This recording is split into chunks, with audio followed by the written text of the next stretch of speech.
पहले हम बात कर रहे थे मिलो पाकिस्तान में wonderful doctor Abida Sattar with her brilliant finding and acknowledgement globally, लेकिन अब हम ज़रा बात करेंगे ब्रेन एंड स्पाइन सर्जरीज़ की एडवांसमेंट के हवाले से। अगर खुदा न खासा आपके किसी जानने वाले को या आपको ब्रेन ट्यूमर डायग्नोस होता है या स्पाइन का, कमर का कोई भी मसला बताया जाता है और उसके हल के तौर पे सजेस्ट किया जाता है सर्जरी, तो हम बहुत ज़्यादा घबरा जाते हैं। पहले ज़रा बात करेंगे कि क्या वो सिम्टम्स हो सकते हैं जो ज़्यादा तशवीशनाक हैं और यकीनन आपको डॉक्टर से रुजू करना चाहिए। इसके टेस्ट के हवाले से भी लोग ज़्यादा घबरा जाते हैं कि जी एक्सरे कराना है, फिर CT स्कैन कराना है। CT स्कैन अपने आप में लोगों को बहुत डिफ़िकल्ट रखता है। But let's look at the symptoms and the test which are needed and of course if you are going to go for surgery then what are the advancements, किस चीज़ों में आपको घबराने की ज़रूरत नहीं है और कहाँ कहाँ अब नई टेक्नोलॉजी आपके लिए इस इलाज को ज़्यादा आसान बनाती है। हमारे साथ मौजूद हैं doctor Akbar Khan who spent considerable time practicing in England. Now he is back in Pakistan and he divides his time between Islamabad and Karachi. Karachi में जो हमारे viewers हैं वो इनसे अल्तमश हॉस्पिटल में रुजू कर सकते हैं। All his details are available on his socials, but let's find out what his take on these matters is. Assalamu alaikum, Dr. Akbar. Walaikum assalam. Good morning to you. Good morning to you and good morning Karachi as well, and thanks for inviting me. I just wanted to say a few things before we go into that. I was listening to your show and you were talking about like women rights and everything, and at the same point I was sitting with Dr. Abida, who's a very she's a surgeon actually, breast surgeon, as we all saw about that.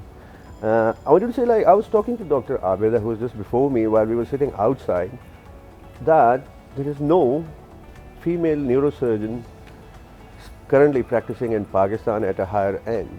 And she looked at me and then she thought, yeah, there isn't one.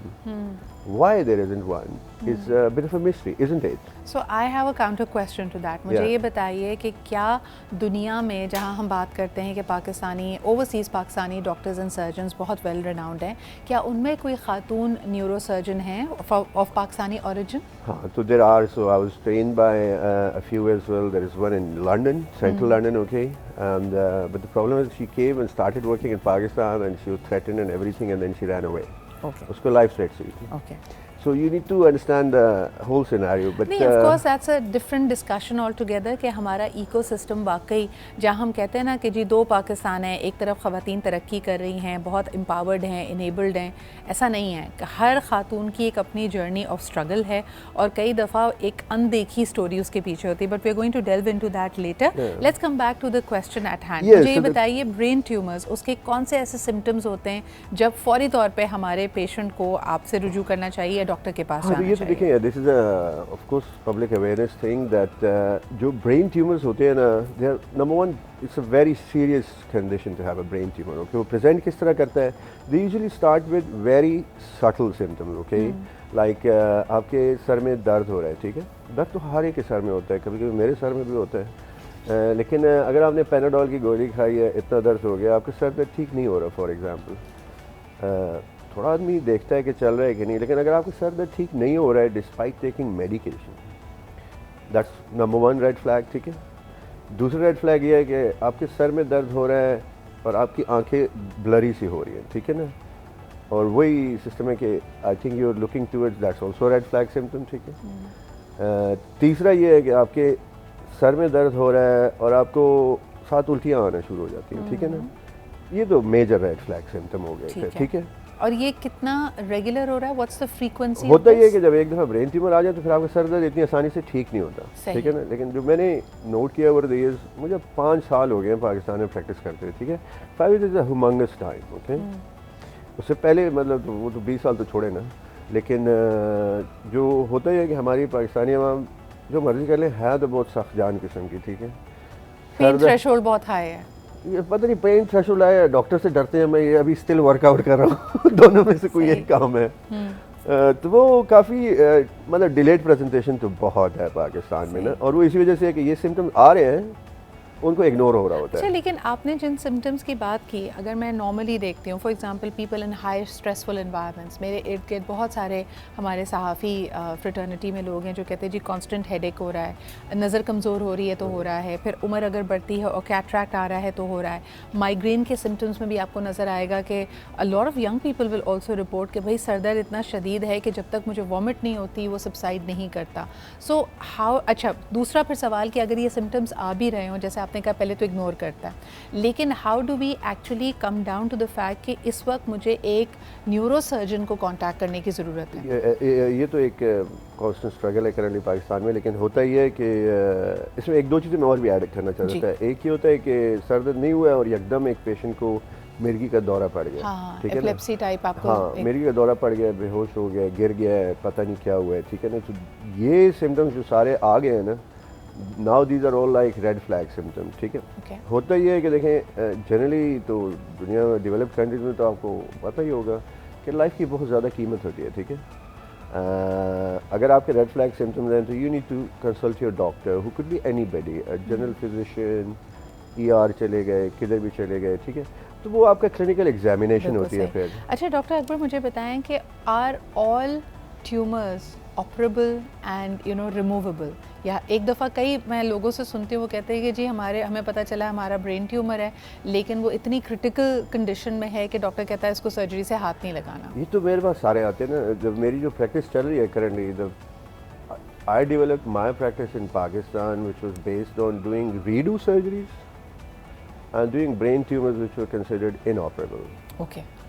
And that is my bulk of my major practice. And you would say कि for every tumor बेहतरीन इलाज ये है कि उसको remove करा दिया जाए, या वो डिसॉल्व भी होती है मेडिकेशन से मैनेज करते हैं? पेशेंट एजुकेशन इसलिए ज़रूरी है कि देखें ब्रेन ट्यूमर सर्जरी इस टाइम पे बहुत ज़्यादा एडवांस हो गई है, ठीक है। मैं आपको एक सिंपल मिसाल देता हूँ। अभी डॉक्टर आबदा से मेरी पहले भी बात हो रही है। फॉर एग्जाम्पल ब्रेस्ट सर्जरी भी बहुत ज़्यादा एडवांस हो गई है, ठीक है। तो breast surgeon not just do take the breast tumour out, छाती का कैंसर सिर्फ नहीं निकालते बल्कि उसको रिकन्स्ट्रक्ट भी खुद ही करते हैं। बिल्कुल। तो I fall into this new category कि हम हर एंगल से हर एक चीज़ को पकड़ के सेट कर देते हैं, ठीक है। And the reason why I ask you this is क्योंकि जैसे डॉक्टर आबदा से हम ब्रेस्ट कैंसर अवेयरनेस के ऊपर बहुत बात करते हैं, तो पीपल आर अफ्रेड, यानी हम वहाँ पे भी इसी मिथ को अकबर काउंटर करते हैं कि अगर पता चल गया कि ट्यूमर है तो उसको कहते हैं जिसको छेड़ो मत। हाँ, तो आपको भी ये मिलता होगा कि ब्रेन ट्यूमर है, छेड़ो मत। देखिए मेरा जो कोहॉर्ट है ना, ज़्यादातर मैं वैसे अवेयरनेस के लिए पहले ये बताता हूँ ना कि पहले अगर आपको चले गया, आपको किसी ने देख लिया, आपका डायग्नोसिस हो गया कि यार अभी आपको ब्रेन ट्यूमर है, तो आई पर्सनली थिंक मेरे पास ज़्यादातर पेशेंट्स आते हैं ना, they had like 10 to 15 consultations beforehand, क्योंकि वो कोहॉर्ट डिफरेंट है, ठीक है। लेकिन प्रोग्राम तो सारी आवाम देख रही है ना, तो the idea is once you get diagnosis of brain tumour, you need to have minimum 3-4 consultations from a certain like जो neurosurgeons हैं, like those who have so like, you know your options. So you know your option because for example somebody tells you यार this is a ये तो ऐसी जगह पर रसोली है कि अगर मैंने ऑपरेट किया आपकी तो बिल्कुल जुबान करना चली जाएगी। हाँ, आप बात रिस्क है आपके लिए, आपका ये रिस्क है। मेरे पास वो कल ही मैं क्लिनिक बैठा था इधर ही, तो मेरे पास एक बच्चे को लेकर आए थे, उसका ट्यूमर था और उसको मतलब मुख्तलिफ बातें बताई, किसी ने गलत नहीं बताई, हर की अपनी लिमिटेशंस है ना हर सर्जन की। ये मैं नहीं कह रहा कि कोई अच्छा है कोई बुरा है, लेकिन हर सर्जन की अपनी लिमिटेशंस है। फॉर एग्जांपल मैं अगर हफ्ते के 5 स्पीच एरिया के ट्यूमर्स करता हूँ तो मेरे लिए इस रूटीन। बिल्कुल सही। अच्छा doctor Akbar, because we have the last 1 minute, मुझे ये बताइए कि जैसे आपने कहा कि एडवांसमेंट्स हैं, तो एडवांसमेंट्स में क्या ये जल्दी हो जाता है ऑपरेशन, और रिकवरी जो पोस्ट ऑप केयर है उसमें क्या तब्दीली आई है हाल ही में? हाँ, तो देखें एडवांसमेंट्स ये होगी कि आपको ऐसे सर्जन के पास जाना चाहिए या आपको अंदाज़ा होना चाहिए, जिसकी मैं मिसाल भी देता हूँ कि इसकी मिसाल ऐसे है कि शादी से भी एक लेवल ऊपर है। You are letting somebody to operate on your brain और spine, so you need to know exactly where they were trained, what equipment do they have? Do they have higher end equipment? Do they have like the latest technology that is currently available in Pakistan?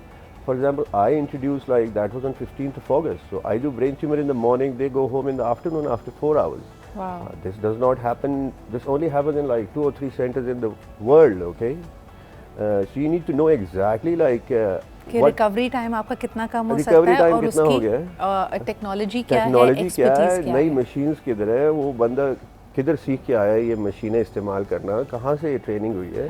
तो all these things matter, because जो हमारे brain का मसला है वो तो मैं साफ कहता हूँ, अगर मेरे से गलती होती है ना, एज ए न्यूरो सर्जन अगर मेरे से गलती होती है तो या कोई पैरालाइज होता है या किसी की डेथ होती है। This are very serious complication. Of course. तो I operate always on under stress, क्योंकि मेरे पास आते ही ज़्यादा कॉम्प्लेक्स केसेस हैं, लेकिन थोड़ा बहुत हर सर्जन को भी ये होना चाहिए कि Dr. Akbar, accountability. for those who are watching, Islamabad में you have a very well established practice. Karachi, now you've started to divide time over here. आप अल्तमश हॉस्पिटल में होते हैं. How can people get in touch with you? So with me it's very simple. Just Google me or I think it's called Altamash Hospital. You'll find out exactly.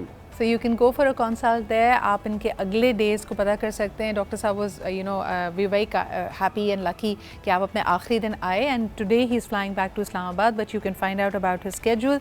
Please इन चीज़ों को seriously लें. ये जो late presentation और late diagnosis वाली बात है, ये पाकिस्तान के हर मसले और हर डिजीज़ और हर medical condition के साथ है. तो अपने आप को वैल्यू करें, अपनी ज़िंदगी को और अपनी quality of life को वैल्यू करें. इसी के साथ हम लेते हैं एक छोटा सा break. We'll be right back.